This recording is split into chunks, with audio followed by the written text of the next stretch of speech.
Merci beaucoup. Grazie mille. Et malheureusement, en tout cas pour l'instant, c'est tout ce que je pourrais vous dire en italien.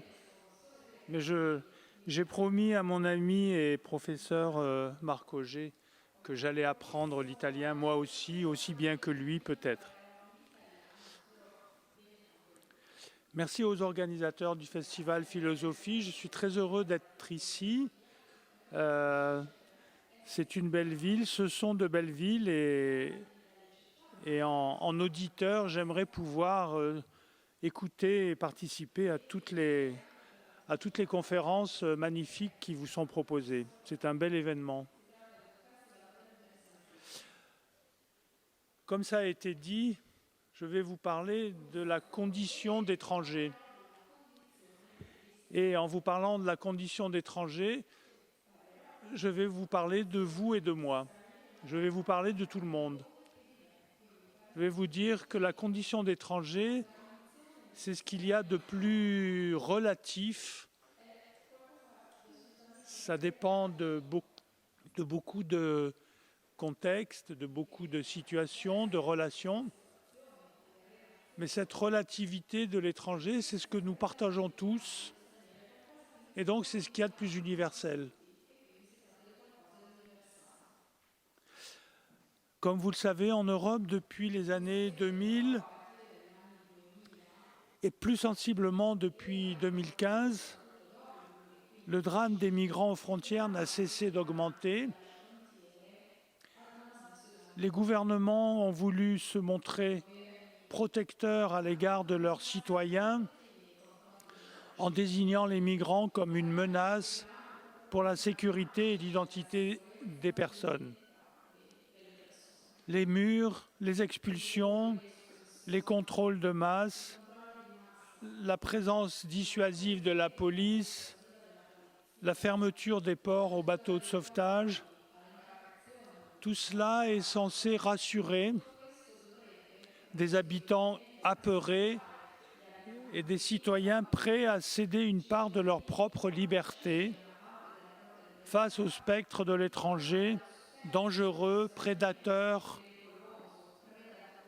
profiteur, quitte à le priver, lui, des droits humains que nos pays considèrent pourtant comme universels, voire à le laisser mourir.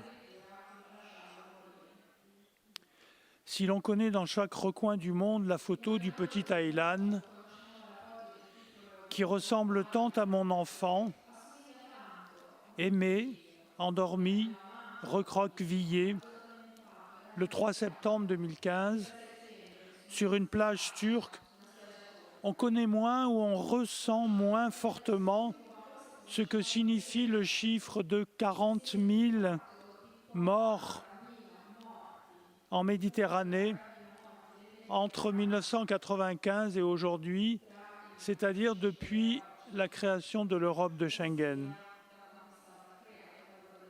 40 000 morts en Méditerranée, cette mer qui nous est commune, Mare Nostrum, commune aussi à l'Europe, à l'Afrique et au Proche-Orient. Qu'avons-nous fait donc pour accepter de vivre à côté de cette hécatombe quotidienne dont l'histoire se souviendra? La Méditerranée, le Sahara, le désert mexicain, le golfe du Bengale sont devenus des tombeaux de l'universel, la preuve physique d'un dérèglement anthropologique global. C'est ce dérèglement qui doit nous occuper, nous inquiéter, nous faire peur, oui. Une partie de l'humanité est négligeable, oubliable, sacrifiée sans être jamais sacrée, comme Agamben l'a désigné par le nom de Homo sacer. Moins humaine donc, comme si nous revenions au temps de la colonisation européenne du monde au XVe siècle, lorsque les Blancs se demandaient si les Amérindiens et les Noirs avaient une âme humaine. Comment est-ce possible? Comment l'étranger peut-il être à ce point radicalement autre, radical, de radix à la racine? Telle est la question à laquelle je vous propose de réfléchir, et pourtant en la dépassionnant, sans vous dire ce que certains clament ou demandent, qu'il n'y aurait pas de frontières, ou qu'il faut les supprimer, et que personne n'est étranger sur la planète. Au contraire, ma réflexion part non d'une utopie mais d'un constat, celui qui dit que nous sommes toutes et tous de plus en plus souvent étrangers dans le monde, en étant confrontés de plus en plus souvent à toutes sortes de frontières, administratives et géopolitiques, sociales, linguistiques, religieuses. Et c'est comme cela que nous participons à ce monde toujours en mouvement. Selon les cas, nous passons les frontières où nous restons bloqués. Et c'est ce qui m'amène donc à interroger comment passons-nous les frontières, comment devenons-nous étrangers et comment cessons-nous de l'être?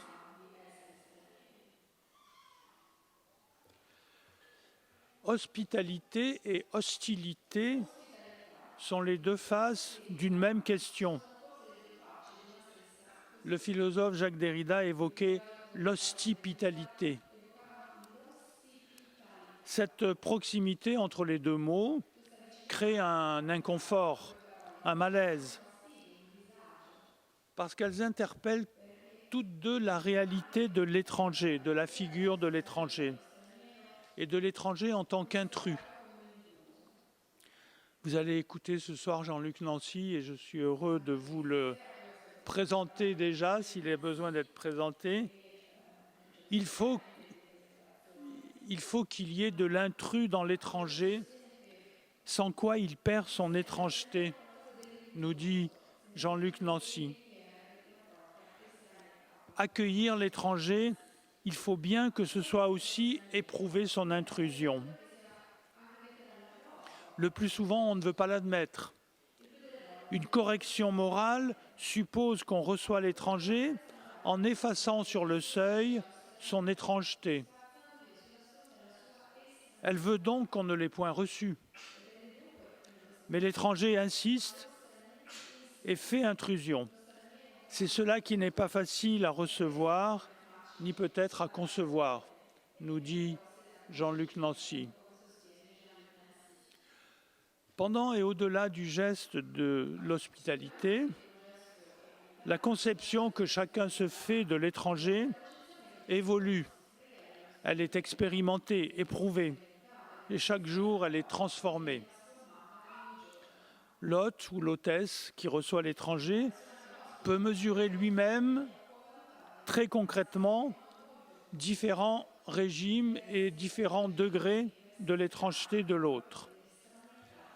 C'est à partir de cette position, c'est à partir de cette relation que je propose de réfléchir en faisant non pas une anthropologie de l'étranger, mais une anthropologie de la relation qui se noue, ou pas, entre moi et l'étranger, entre nous et les migrants. Étranger, oui, mais de quelle façon? Et étranger à quoi? Pour l'anthropologue Julian Pitt Rivers, la question était comment fait-on de l'étranger un hôte?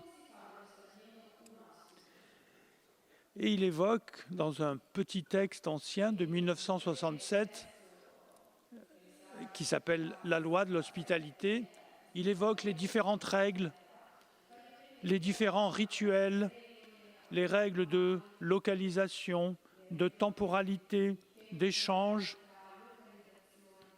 qui permettent de recevoir cet hôte que l'on ne connaît pas. Mais en Andalousie, dans les années 50, là où Julian Pitt Rivers menait ses enquêtes, l'étranger est celui qui vient du village d'à côté. Et dans la province de Turin au XVIIIe siècle, l'historienne franco-italienne Simona Cerutti nous explique que l'étranger vient de la ville ou de la province voisine. Et elle ajoute, l'étranger n'est pas nécessairement un autre culturel. À l'inverse, en France aujourd'hui, comme en Italie, je crois, certaines personnes de couleur sont de nationalité française ou italienne, et donc pas étrangères, et cependant traités comme des étrangers les plus radicaux, voire étrangers à l'espèce humaine, le racisme étant, par sa lecture biologique du social, la forme la plus exacerbée du rejet.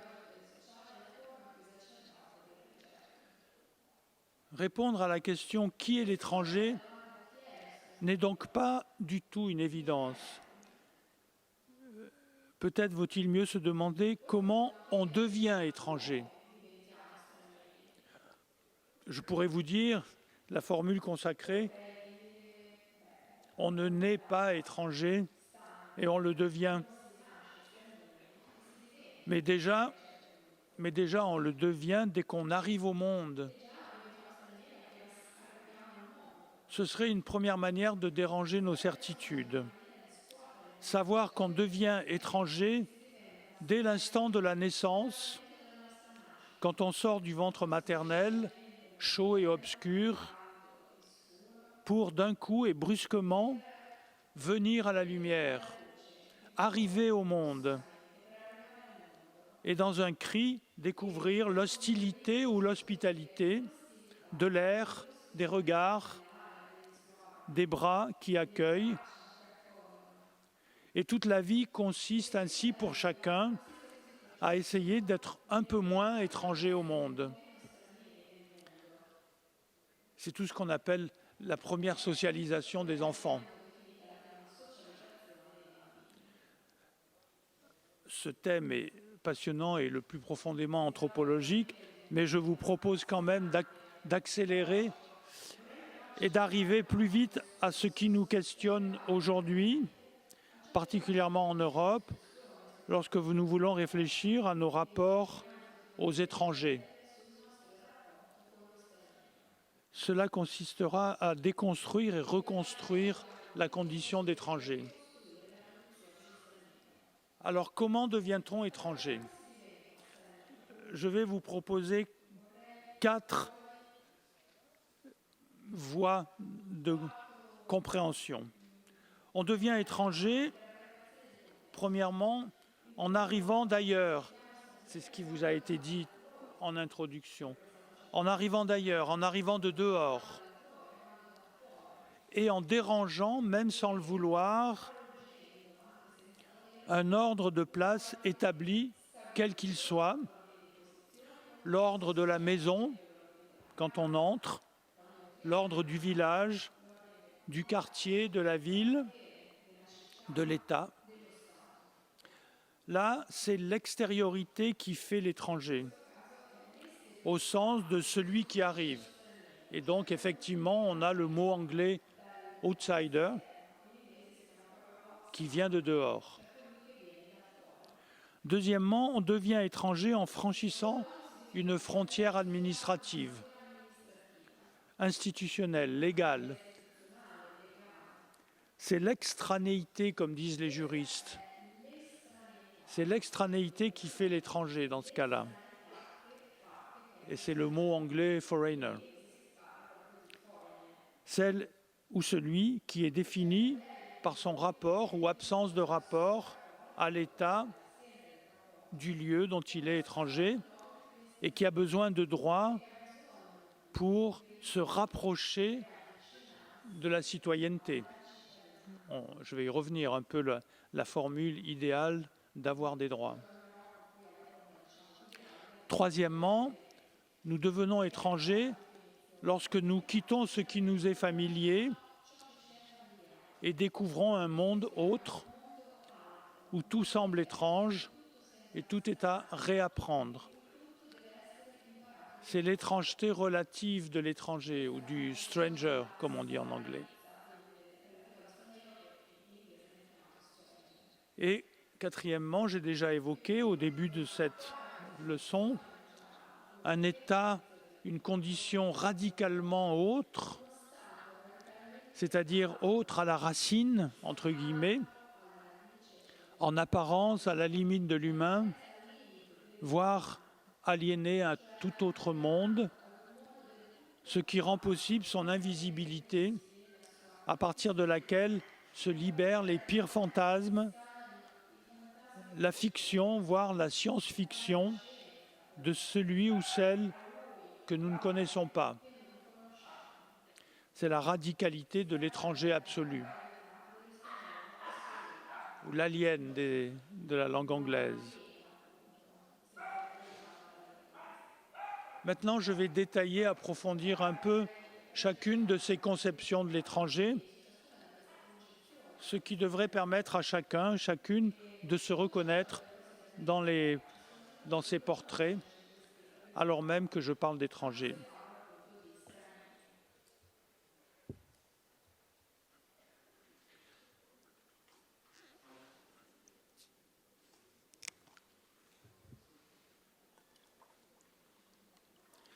Alors l'étranger qui arrive, l'outsider, est d'abord le simple nom d'une extériorité. Il incarne la mobilité en général, le voyage, le monde, et il incarne un dehors indéterminé. Cette acception du terme est sans doute celle que nous voyons le plus aujourd'hui. Nous voyons des gens qui viennent d'ailleurs. Celle ou celui qui vient d'ailleurs, sans que nous nous connaissions déjà d'une certaine manière, c'est l'outsider, donc, décrit à travers une représentation le plus souvent spatiale, géographique, qui peut parfois devenir déshumanisante à force de flux, de flèches, de stocks, de limites spatialisées.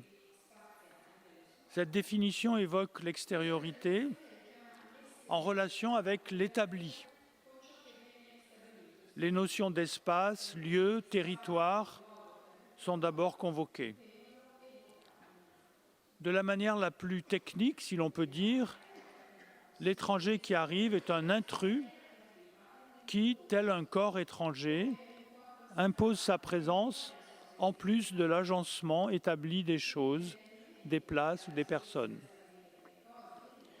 Il doit trouver une place dans un ordre local déjà existant avant son arrivée. Donc il dérange quelque chose. Avec Jean-Luc Nancy, donc, nous pouvons redire que nous aurions tort de lui nier cette intrusion, cette part d'étrangeté, qui le rend immédiatement et de toute évidence étranger.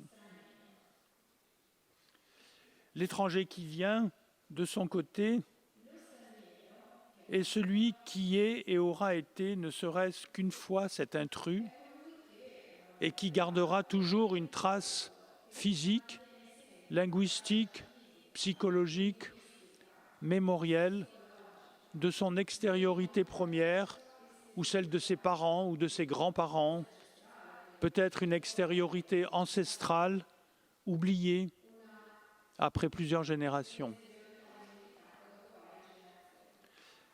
Mais la version identitaire de cette géographie de l'outsider exacerbe aujourd'hui cette définition-là de l'étranger qui pourrait sembler d'abord la plus neutre, en la référant au territoire et à la fiction d'autochtonie. On a un peu partout dans le monde des oppositions qui font référence à l'inscription territoriale, avec des références généralement naturalisant ou biologisant. Le terme d'autochtonie, sorti de la terre, s'opposerait donc aux étrangers qui viennent. C'est les termes qu'on utilise en Europe généralement. Mais dans les Amériques, on parle aussi des peuples autochtones et des colons. qui ont fait toute l'histoire de l'Amérique. En Afrique, aujourd'hui, on parle de la confrontation entre les autochtones et les allogènes. Allogènes, c'est-à-dire issus d'autres gènes, d'ailleurs. Mais on sait bien que les contextes historiques sont déterminants et donnent un sens parfois complètement inversé au même mot. Par exemple, l'autochtonie en Europe et l'autochtonie dans les Amériques. La complexité s'accroît encore plus de nos jours parce que la mobilité se développe dans le monde et nous sommes de plus en plus confrontés à ce statut d'outsider. Si nous bougeons davantage, alors nous sommes plus souvent outsiders quelque part. Cela ne signifie pas automatiquement être étranger dans les deux autres dimensions du devenir étranger, et notamment dans celle que je voudrais évoquer maintenant, qui est la dimension du droit, à travers la figure du foreigner.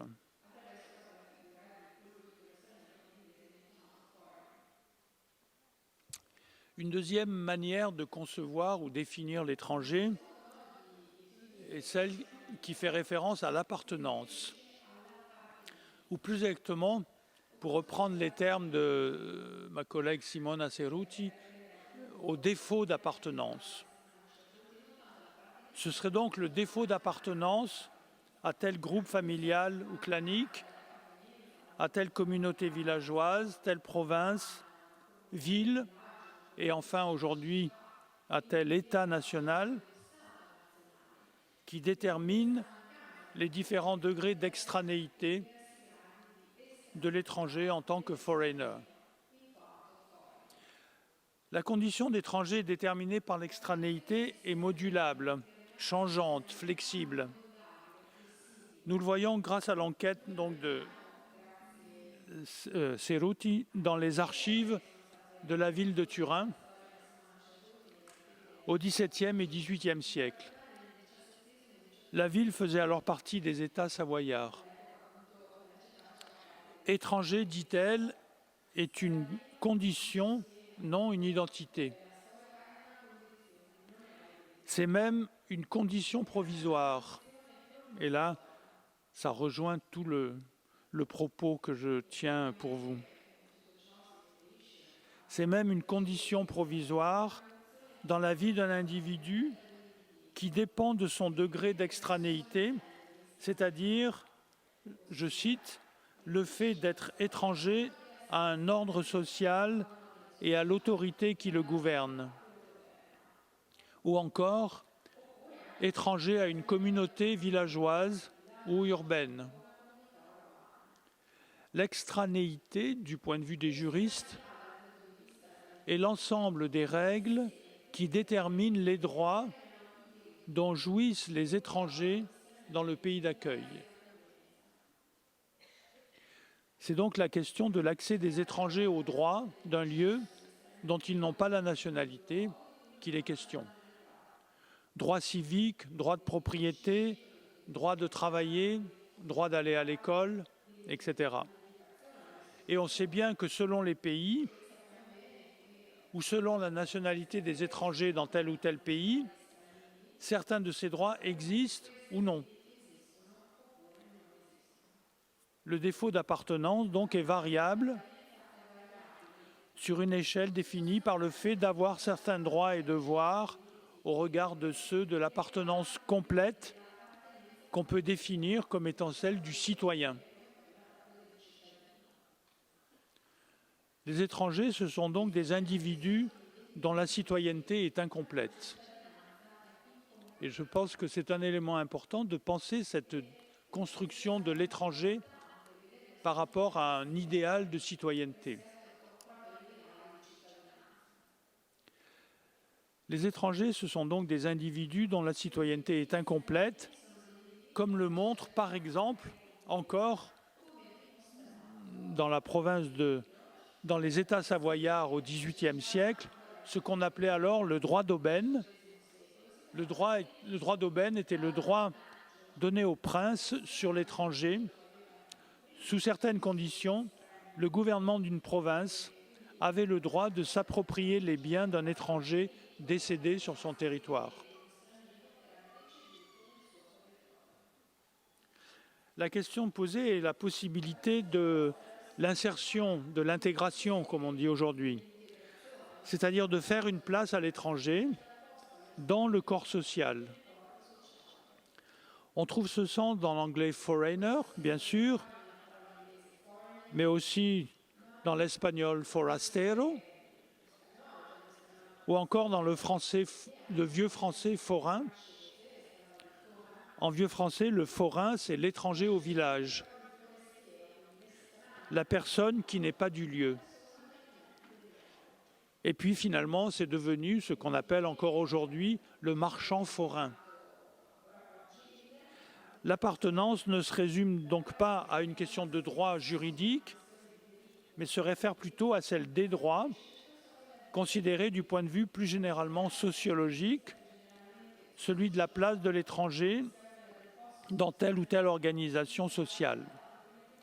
C'est par exemple la figure du marchand, telle qu'on peut la décrire dans les recherches sur les commerçants à longue distance dans l'Afrique précoloniale. Celui qui n'est pas membre d'un groupe social et celui qui peut faire du commerce parce qu'il n'est pas pris dans les cycles locaux d'échange, pas pris dans les cycles de dons et contre-dons. Il peut donc recevoir de l'argent contre les objets marchandises qu'il fournit. L'étranger commerçant est une fonction essentielle de l'existence des sociétés africaines. Je l'ai étudié dans le fonctionnement contemporain d'une diaspora marchande, celle des commerçants à Haoussa en Afrique occidentale, organisée de manière transnationale. Or, ce qui m'a paru aussi intéressant que l'existence d'une organisation sociale du groupe étranger commerçant, c'est la progressive transformation de la place des individus dans le groupe, dans la ville, en l'occurrence c'était à Lomé, la capitale du Togo, et dans le pays.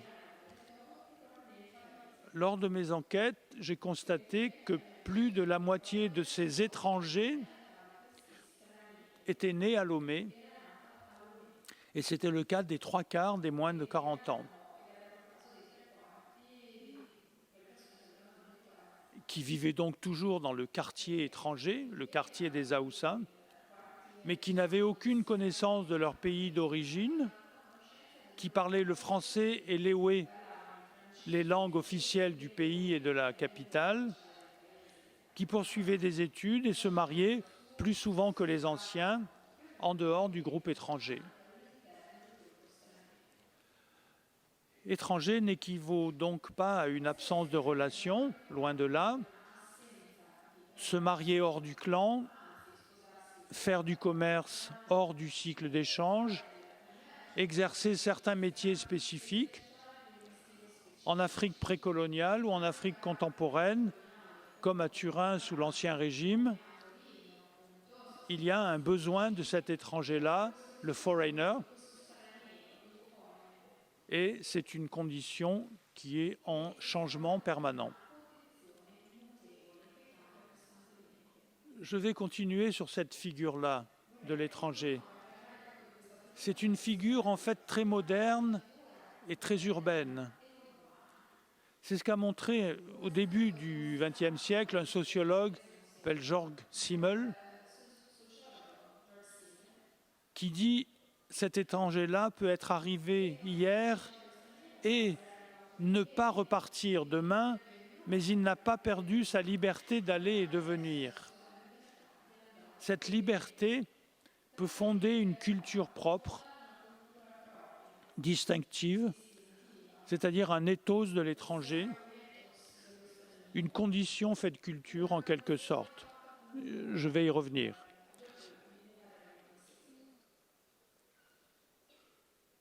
Je l'ai évoqué, cette extranéité du point de vue du droit et de la politique. Jörg Simmel, que j'évoque, évoque, lui, la forme sociologique de l'étranger qui associe mobilité et liberté. Cette liberté, c'est un peu le côté positif du défaut d'appartenance dont je parlais tout à l'heure. Plus encore, l'étranger, dans ce cas, n'est plus nécessairement extérieur. Il peut être bien là dans la société, mais en tant qu'étranger, ou plus ou moins en tant qu'étranger. Dans la société, dans la ville, il reste un voyageur potentiel. Position très singulière de l'étranger qui peut bien être un élément du groupe lui-même, mais dont l'appartenance ou le déficit d'appartenance prend la forme d'une apparente extériorité ou d'une trace d'extériorité à l'intérieur de la société. Et encore, Jörg Simmel, ce sociologue dont je parle, explique que l'absence de lien organique, parental, local, professionnel, permet, dit-il, l'objectivité de l'étranger. Et il prend l'exemple lui aussi des villes italiennes d'autrefois qui, dit-il, entre guillemets, faisaient appel à des juges venus d'ailleurs dans la mesure où aucun citoyen n'était suffisamment libéré de ses attaches familiales ni de ses intérêts factieux pour pouvoir juger en toute objectivité, en toute liberté. Objective, libre, intermédiaire entre deux, on voit que c'est une participation très particulière de l'étranger à la société. Et le sociologue Simmel disait encore que son regard sur la société est semblable à l'objectivité de l'observation théorique. Toujours un peu décentré, l'étranger occupe donc une position de connaissance en occupant la place de l'observateur, pour qui la frontière peut être une méthode, comme l'a dit le philosophe Sandro Mesadra dans un ouvrage justement intitulé « Border as a Method », la frontière comme méthode. Mais on le sait, la position est risquée. L'étranger peut toujours être considéré comme l'émissaire du parti de l'étranger. On le voit aujourd'hui en soupçonnant toujours un étranger d'avoir peut-être quelque chose à voir avec un terroriste. Autrefois, c'était le parti de l'étranger. On lui reprochera son manque de loyauté. Et en disant cela, donc, je fais le lien avec la troisième partie, troisième dimension de la condition d'étranger, qui est cette dimension qu'on dit en général culturelle ou anthropologique. Une troisième composante donc de la définition de l'étranger, on l'a dit souvent, interethnique, interculturelle, elle évoque l'altérité, elle correspond à la double étrangeté de ce que les Anglais appellent le stranger.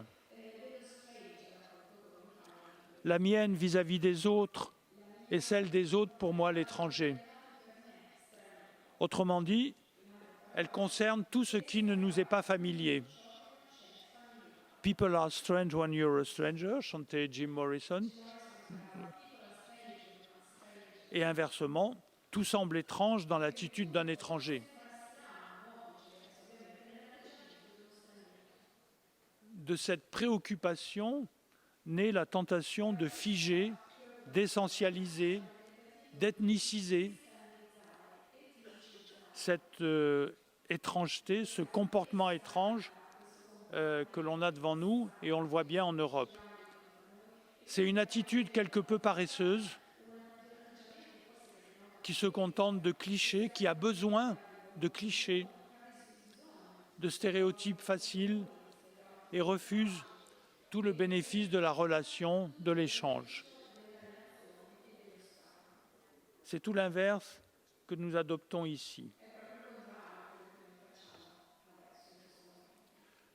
Si je veux donner un seul mot, une seule image de cette altérité du stranger,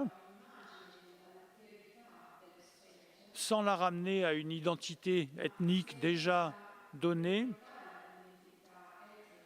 je dirais que la meilleure définition de cette étrangeté, c'est le labyrinthe. Le labyrinthe de l'étranger, c'est-à-dire la difficile épreuve qui consiste à comprendre un nouveau lieu, qui consiste à savoir agir et vivre avec ses règles au fur et à mesure qu'on les apprend.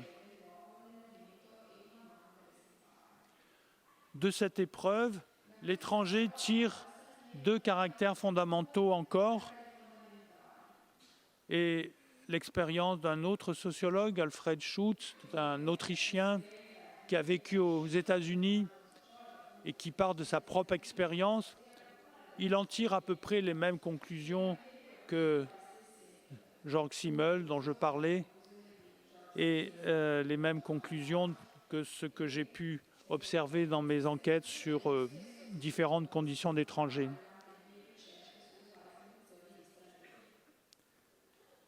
Donc de cette épreuve, l'étranger tire deux qualités fondamentales. D'une part, l'objectivité et l'intelligence du monde, parce qu'il a découvert que la manière de vivre qu'il croyait normale est loin d'être aussi universelle qu'il y paraît. Il a découvert qu'il se croyait universel et qu'il était différent, et que tout le monde se croit universel et que tout le monde est différent. Et c'est donc cette intelligence forcée du monde qui fait que l'étranger acquiert quelque chose par son étrangeté. D'autre part, il est considéré d'une loyauté ambiguë. Il est toujours réticent, incapable ou réticent à substituer entièrement un modèle culturel par un autre. On le voit bien avec les générations de migrants, les premières générations qui vont devenir les parents ou les grands-parents des deuxième et troisième générations n'ont pas réellement appris la langue du lieu où ils sont arrivés. Quand les troisièmes générations, elles, parlent très bien la langue du lieu où leurs ancêtres sont arrivés et voudraient éventuellement réapprendre la langue de leurs ancêtres.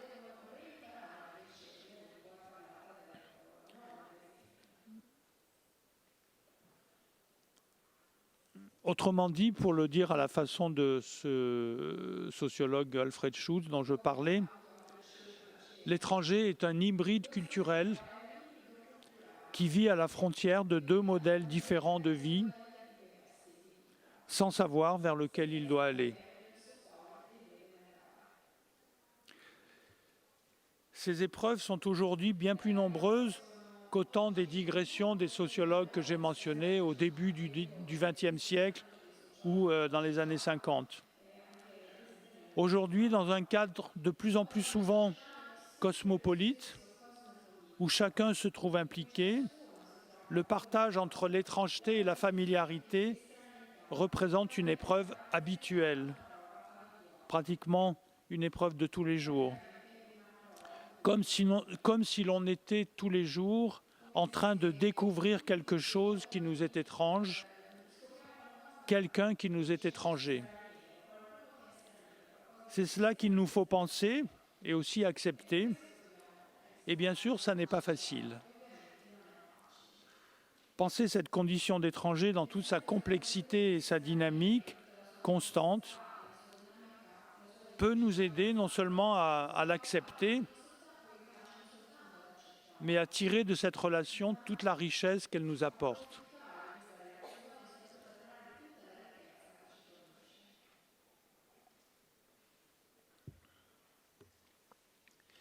Les trois définitions de l'étranger que j'ai décrites, l'extériorité de l'outsider, l'extranéité du foreigner et l'étrangeté du stranger, renvoient donc à trois frontières géographiques, sociopolitiques ou socio-juridiques et culturelles, qui sont régulièrement rencontrées dans nos vies dès lors que nous nous déplaçons par plaisir ou par nécessité, voire par urgence. Nous sommes tous amenés à vivre cette condition d'étranger comme une séquence plus ou moins longue et provisoire de nos vies. Notre identité ne se réduit pas à cette condition provisoire et changeante, mais elle est travaillée par elle et devient donc, même si nous ne le savons pas, de plus en plus hybride au long de ces épreuves d'étrangeté. Cette condition d'étranger qui est dans ce sens, et malgré le paradoxe apparent, autant universelle que relative, est une combinaison toujours singulière de ces trois parts que j'ai évoquées, géographiques, socio-juridiques et culturelles. Imaginons maintenant, le long de chaque part ayant la forme d'un axe vertical, un curseur qui se déplacerait vers le haut ou vers le bas. Sur l'axe de l'extériorité, il irait depuis le confinement extraterritorial, les camps, les centres de rétention au plus bas, jusqu'à l'ouverture des espaces, la libre circulation sur toute la planète au plus haut. Du point de vue de l'extranéité, il naviguerait depuis le déficit total de droits d'appartenance au plus bas jusqu'à la pleine citoyenneté au plus haut. Et dans le cas de l'étrangeté, il irait de l'invisibilité extrême de sa personne ou de sa culture à la pleine reconnaissance et compréhension par et avec les autres vers le haut. La plus ou moins grande intensité positive ou négative de chacune de ces trois conceptions et la combinaison entre elles détermine et relativise les différentes représentations, les contextes et le traitement de chaque personne étrangère dans le monde contemporain. Chacun ou chacune peut se situer à sa guise et selon ses expériences sur un gradient ou l'autre de chacun de ces trois axes de la condition d'étranger. Être plus ou moins chez soi partout, avoir plus ou moins de droits dans tous les pays, rencontrer plus ou moins de reconnaissance culturelle partout sur la Terre. Si l'on pousse les trois curseurs vers le haut de chaque axe, on atteint la vie bonne et heureuse du citoyen du monde, partout sur Terre. Une vie que personne ne connaît encore intégralement, mais qu'on imagine bien. Surtout quand on est, par exemple, blanc, européen et mâle.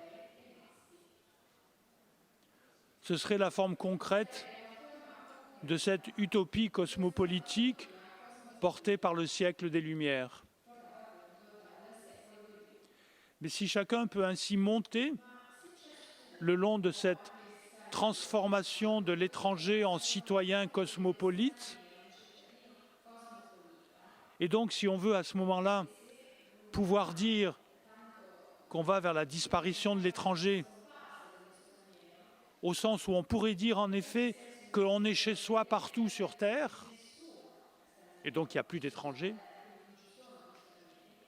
chacun peut aussi descendre au plus bas de ces trois axes, selon ses lieux de naissance, selon ses lieux de vie, selon les contextes. Ce que je veux suggérer avec cette représentation imagée, en axes et curseurs, c'est que nous ne changeons pas de monde et nous ne changeons même pas d'identité lorsque les trois curseurs s'effondrent ensemble au plus bas et qu'ils forment la figure inverse, mais symétrique à celle du bonheur cosmopolite. C'est celle de l'étranger absolu, invisible, sans droit, bloqué à la frontière et pouvant même être laissé à mourir. C'est ainsi que naît cette quatrième figure de l'étranger, en forme de spectre ou de fantasme, qu'on peut rapprocher de la fiction de l'alien. L'imaginaire esthétique et politique construit l'alien comme un autre absolu et radical. Mais cet autre n'est rien d'autre que nous-mêmes, au plus bas du droit à la mobilité, au plus bas de la reconnaissance des droits civiques, au plus bas de la relation culturelle. C'est donc dans la langue anglaise l'illegal alien, l'étranger illégal.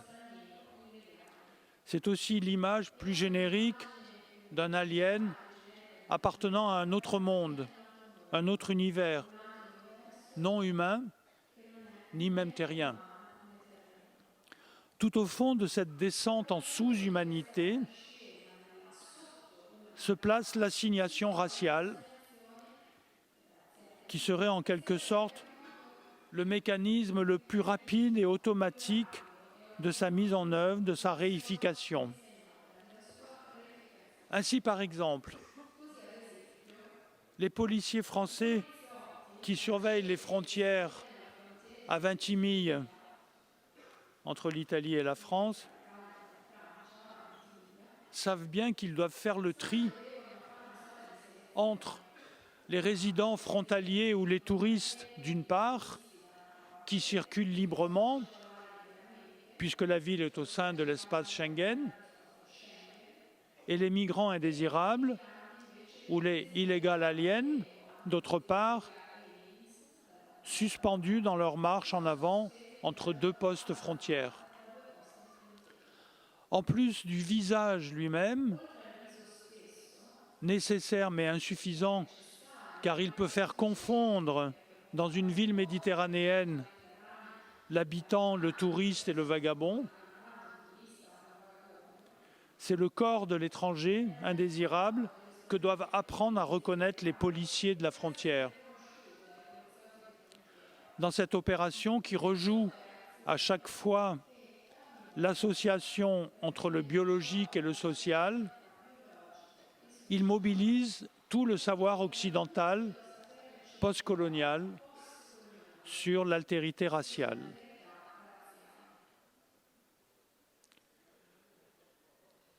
Voilà comment aussi, à une autre frontière de l'Europe, la frontière externalisée au Maroc, un citoyen américain, Timothy Hux, a pu se faire arrêter dans une rue de Rabat, interrogé sans fin, maltraité, embarqué avec une quarantaine de migrants subsahariens, puis laissé avec eux dans une rue d'une ville inconnue, à la frontière, puis a vécu reclus pendant plusieurs mois dans la peur,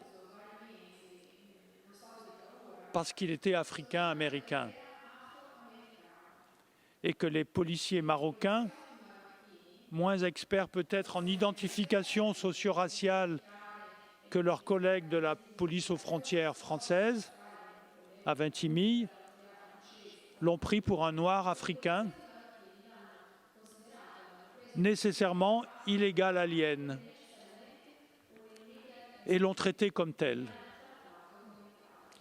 Timothy Hux a compris qu'il pouvait passer sur un coup de dé par malchance, de la citoyenneté la plus valorisée et la plus désirée au monde, la citoyenneté américaine, à la pire condition inhumaine, même s'il est toujours la même personne.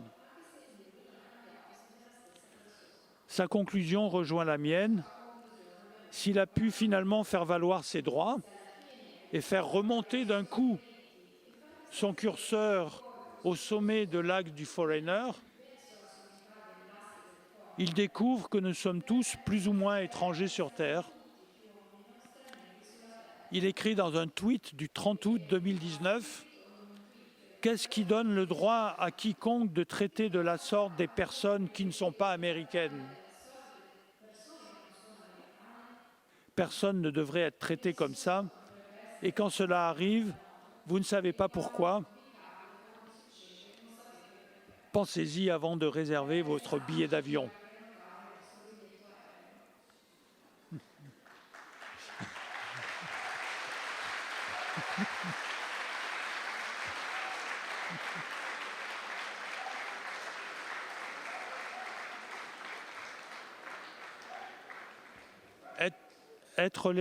Entre l'étranger devenant de plus en plus cosmopolite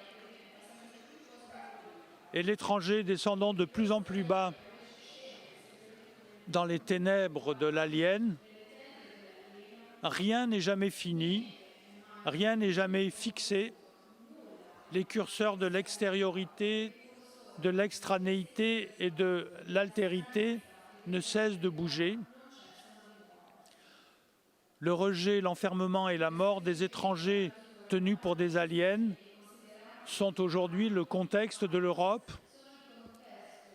Pour beaucoup, la honte et l'échec des Européens.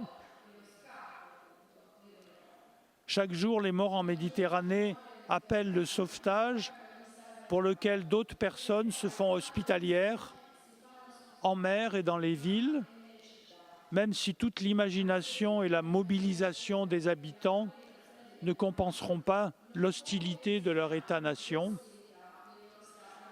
Que faudrait-il faire pour faire disparaître ce spectre de l'étranger absolu et radical, l'alien, et lui substituer l'étranger égal en droit par une égale appartenance au même monde?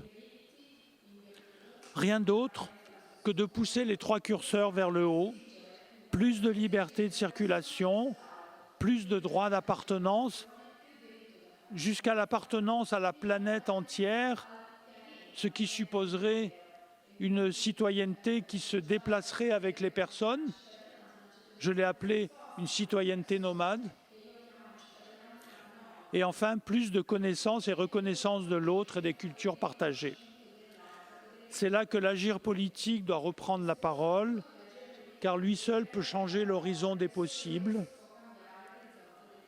en commençant peut-être par un geste à l'égard de cette Méditerranée que nous connaissons, que nous aimons, que nous fréquentons tous, et où il faudrait décider de ne plus se baigner tant qu'il y aura des étrangers laissés à la mort dans la même eau, pour lui reconnaître enfin une sacralité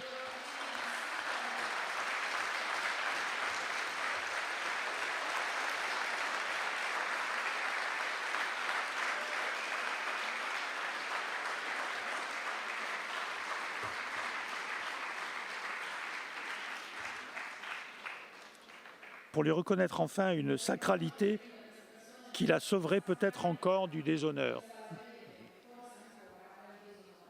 Grazie.